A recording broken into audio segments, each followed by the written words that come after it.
ప్రజల గురించి పోరాటోళ్ళు ఉండాలి. బస్ గంటకు మించింది అయితే ఏం లేదు. ప్రజల గురించి ఇక నీకు అదే నేనేం చెప్తున్నాను, నువ్వు మోసకారులు కాకుండా నువ్వు ప్రజల గురించి పోరాడేటోని, ప్రజల కోసం ఉండేటోను అయితే అంతకంటే మించింది ఇంకొకటి ఏం లేదు. బయట ఒక మాట మాట్లాడి లోపల ఒక మాట మాట్లాడి ఏం లేదు. అంటే అల్టిమేట్గా మల్లన్న కూడా ప్రజల కోసం పోరాడిననే చెప్తారు కదా. 10 ఏళ్ళు కేసీఆర్ తరపున ఆయన మొత్తం చూస్తున్నారు కదా, ఆయన మొత్తం తతంగం మొత్తం చూస్తాను కదా. ఆయన తతంగం మొత్తాన్ని కేసీఆర్ని కాపీ కొట్టిండు. హెలిప్యాడ్ని దించిండు, వైట్ షర్ట్ అని పెట్టుకున్నాడు. ఆ మీడియాలో ఇదే క్యూ న్యూస్ పప్పుకుంటే టీఆర్ఎస్ పార్టీని రాత్రి కొనేస్తామంటాడు ఆయన. అరే నువ్వు నన్ను బాగా రెచ్చగొడుతున్నావు, కానీ నేను నెక్స్ట్ పాయింట్ చెప్తా. అన్నాడా లేదా చాయ్ డబ్బు ఇగో వద్దులే కానీ కార్ కింద కుక్క పడుకోనంట, మొత్తం ఈ కార్ను మొత్తం నేనే లేపుతున్నా అంటదట.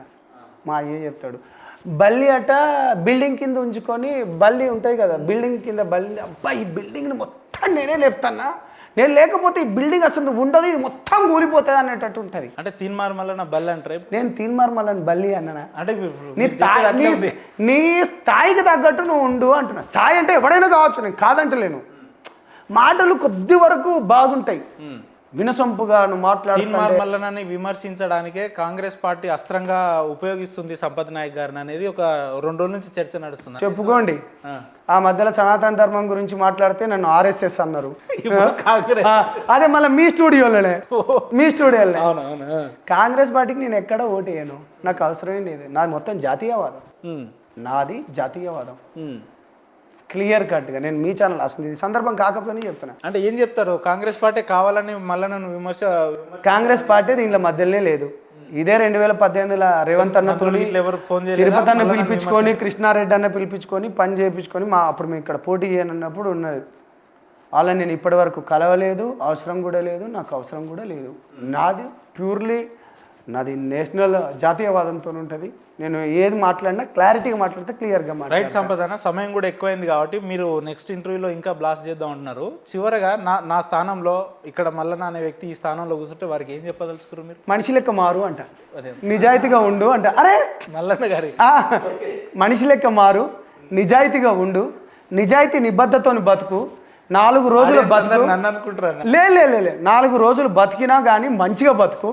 ఈ నీళ్ళ బాటిల్ ఇప్పుడు నా సొంత దాంతో నేను తాగితే కూడా నాకు మంచిగా జీర్ణం అవుతుంది.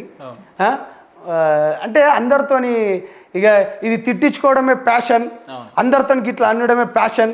వాళ్ళ వీళ్ళను అంటే ఇప్పుడు నువ్వు రెడ్డి సామాజిక వర్గాన్ని నువ్వు బాగానే తిడుతున్నావు, నువ్వు అంత బాగానే ఉన్నావు. రేపటి రోజుల్లో బీసీలల్లో కొంతమంది ఇదే పార్టీలో ఉండి నీ పర్సంటేజ్ ఎంత అని చెప్పి నువ్వు ఎక్కడ అని చెప్పేసి నీకు మిగతా వాళ్ళు అనకపోవడంలో తప్పేం లేదు కదా. అందరినీ కలుపుకోపోదాం. నువ్వు ఎవరి వల్ల మోసపోయినావో మేము కూడా మోసపోయినాం. మా గిరిజన బిడ్డలు, మా బంజారా బిడ్డలు ఇప్పటికీ ఎక్కడ మిగతా పార్టీలకు సమయం వచ్చింది కాబట్టి అని చెప్తా. అందరు తొత్తులు లెక్కనే ఉన్నారు కదా, ఎక్కడ మాట్లాడుతాను. నేర్చుకుంటున్నాం, బయటికి పోతున్నాం, కలుస్తున్నాం. మన శాతం ఎంత, మనకి ఇచ్చిన ఎమ్మెల్యేలు ఎంత కాంగ్రెస్ పార్టీలో. సమయం వచ్చింది కాబట్టి మాట్లాడుతున్నా. రేవంత్ అన్న మనం పని చేసినాం, నాకు అంత బాగుంది, ఇవాళ మీరు సీఎం అయినరన్నా. మా బంజారా బిడ్డలకు మీరు ఇవాళ మోసం చేయలేదన్న, మీరు గుండె మీద చేయబెట్టుకొని చెప్పండి. ఇప్పటికీ ఒక్క మంత్రి లేడు మన సామాజిక వర్గానికి, ఒక్క మంత్రి కూడా ఇవ్వలేదు. ఎంతకు బాధ ఉంటుంది. మేము కొట్లాడిన వాళ్ళం కాబట్టి మాకు బాధ ఉంటుంది. ఎక్కడైనా ఒక మంత్రి పదవి ఇస్తుండ్రా?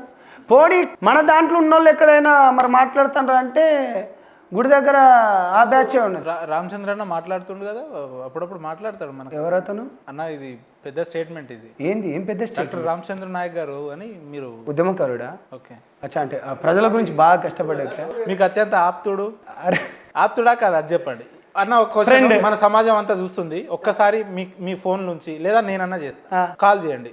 నేను ఎందుకు కాల్ చేస్తాను? లిఫ్ట్ చేయకపోతే అప్పుడు చెప్పండి. ఉద్యమకారునిగా నాకు ఒక ఉద్యమకారునిగా ఉద్యమాలలో చేసిన బేస్డ్ కాబట్టి స్టేజీల పైన కలుసుకుంటాం, మాట్లాడుకుంటాం. ఒకటే సమస్యలు వినడానికి అయితే మన తరపున ఒక ఎమ్మెల్యే ఉన్నాడు కదా, మీరు ఫోన్ చేస్తే ఏడా మహబూబాబాద్లో ఎన్ని సమస్యలు లేవు, ఏడ కొట్లాడుతాడు. ఏ విధంగా ఉన్నది కాంగ్రెస్ పార్టీలు ఇప్పుడు ఎంతమందికి నామినేటెడ్ పోస్టులు ఇచ్చిన వాళ్ళ దాంట్లో ఏంది? నీకు స్టేజీలు వేసి కూర్చోటప్పుడు ఇది పెద్ద స్టేట్మెంట్. తెలంగాణ ప్రజలారా, మార్ భాయ్ భీ మేరా లంబాడి అప్పుడు జాతీయ వాళ్ళ సేదేకో లంబాడి బిడ్డలను నువ్వు ఎడగొక్కబెట్టినావు. ఏ స్టేజ్ పైన, కాంగ్రెస్ స్టేజ్ల పైన ఎక్కడుంటారు? పర్లేదు, మన భాషలో చెప్పండి. ఇది ఒక ముందు అన్ని వరుసలలో ఎవరుంటారు? కూండ్రచ ఓచరచని अपने बेटी बेटा मुंडे खाए कंदा गड्ढा खा ले खायर कंदा गड्ढा रच खाए गंसु गड्ढा खाओ करे उजी काहे छे उंदना सो अपन समाज में तुम काहे के रहे छो भैया समाज में ना काहे केर छे कौन लंगा कौन आचो कौन काहे छजो कौन बातें कर लेनो ओके अपने साम कौन लड़ाई मार रहे जो कौन कर लेनो सेव है जा लास्ट इलेक्शन दाड़ा आज ना दी दाड़े रांग दारू कौन घाल दको वो ना घाल सकाय अपने मोट मोट भैया छे एमएलए छे कौन मोट छे कत्तर मोट छे मुरली नायक छे रामचंद्र नायक छे बेलना भैया छे से बेलाना भैया काहे की तो अबेतानो तर जातर गुंची कतरा लड़ाई मारो तो कतरा वो ना आयो हां कत्ते कत्ते काहे की दो ओके बापड़ा सो वोनस सीट दे रे कोणी ओके इलेक्शन यार मुनागा मत दीटो अरे काहे तमार कांग्रेस पार्टी हनु काहे का तो वोनस सीट दीने कोणी బ్యాసే ना ఓకే రెడ్డి వాడి అమారే ఉన్నత వర్గాల వాళ్ళందరికి సీట్లు ఇచ్చిండ్రు దాని తర్వాత బీసీ బిడ్డలకు ఇచ్చిండ్రు ఎస్సీ బిడ్డలకు ఇచ్చిండ్రు ఎస్టీ బిడ్డలకు ఎక్కడున్నాయి ఆత్మగౌరవం లేదు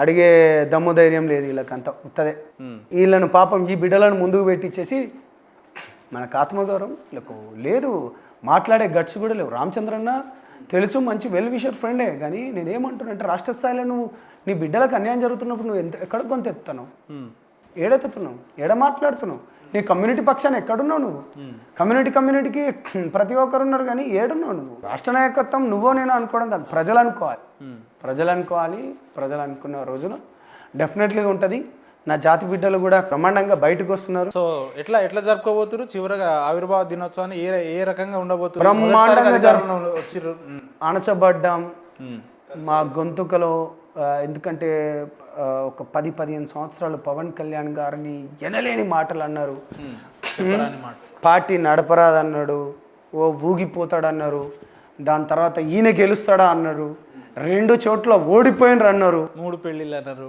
లేదు వ్యక్తిగత విమర్శలు విపరీతంగా చేసిండ్రు వాటిని అన్నిటినీ దాటుకొని మార్చి 14వ తారీఖున వైసీపీ సన్నాసులు ఎన్ని మాటలు అన్నా కానీ గుట్కా నాని పేర్ని నాని దాని తర్వాత ఇంకొకడు అనేక మంది రోజా ఆంటీ మీకు బాగా పరిచయస్తురాలే కదా దగ్గరే కదా అంటే సినిమా ఇండస్ట్రీలో నువ్వు మళ్ళా ఉపేందర్ను ఎటో పోతున్నావు కానీ ఫ్రెండ్లీ కానీ నేను ఏమంటున్నా అంటే అనేక అవమానాలు పడ్డాం ఎంతో అణచబడ్డాం అనేక మాటలు పాపం లాస్ట్ టైం అయితే వైఎస్ఆర్సీపీ పార్టీ మాకు మీటింగ్ పెట్టుకుందామంటే స్థలాన్ని ఇవ్వలేదు పాపం అనేక మంది రైతులు పాపం వాళ్ళు సిగ్నేచర్ పెట్టేస్తారు ఆర్డీఓ ఆపేస్తాడు లేకపోతే ఎంఆర్ఓ పర్మిషన్ లేదంటారు లేకపోతే పోలీస్ పర్మిషన్ లేదంటారు అంత భయపడ్డారు ఇవాళ మేము పిఠాపురంలో బ్రహ్మాండంగా పెట్టుకోబోతున్నాం అద్భుతంగా పెట్టుకోబోతున్నాం ఇది ప్రజల విజయం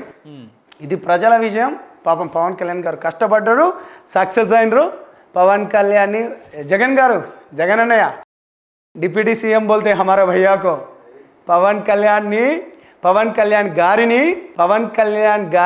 इवाला डिप्टी सीएम अंటున్నారు జగన్ గారు వై నాట్ 175 అన్నో 11 కాడికి వచ్చి పడ్డావు అయినా వీళ్ళది కామెడీ ఎక్కడ ఉంటుంది అంటే అయినా వీళ్ళు సోషల్ మీడియాలో అబద్ధాలు మాట్లాడుతుడు నా ట్విట్టర్ కింద కొన్ని పోస్టులు వస్తాయి ఈయన ఒక్కొక్కని దొరికిన మన క్యాంపస్ ట్రీట్మెంట్ ఇద్దాం అనిపిస్తా కానీ వానికి అప్పుడే ట్విట్టర్ అకౌంట్ పెడతాడు వాడు కింద కామెంట్ పెడతాడు ఇక ఆ ట్విట్టర్ అది ఉండని కూడా ఉండదు క్యాంపస్ ట్రీట్మెంట్ వేరే ఉంటుందా నీకు తెలియదు ఏముంటుంది ఓకే మంచిగా ఉంటుంది డెఫినెట్గా బ్రహ్మాండంగా చేసుకోబోతున్నాం తెలంగాణ కూడా రానున్న జిహెచ్ఎంసీ ఎలక్షన్లో కూడా మేము మాట్లాడుకొని ఈసారి లాస్ట్ టైం పోటీ చేయలే కానీ ఈసారి కూడా పోటీ చేస్తాం చలో థ్యాంక్ యూ సంపద అన్న ఒక విషయంలో క్షమించాలి మీరు పొద్దున్న నుండి అన్నం తినలేదు రాత్రి ఇప్పుడు 8:30-9 అవుతుంది ఈ సమయం వరకు మిమ్మల్ని ఇబ్బంది పెట్టినాం కొంతవరకు మమ్మల్ని క్షమించాలని చెప్పి మనస్ఫూర్తిగా కోరుకుంటున్నాం మీరంటే మాకు ఇష్టం మీరు ప్రజల గొంతుక సిగ్నేచర్ స్టూడియో అంటే ప్రజల కోసం పోరాడుతుంది ఇవాళ ఉపేందర్ గారిని కూడా నేను చూస్తున్నాను యశస్విని గారి పైన ఎమ్మెల్యే గారి పైన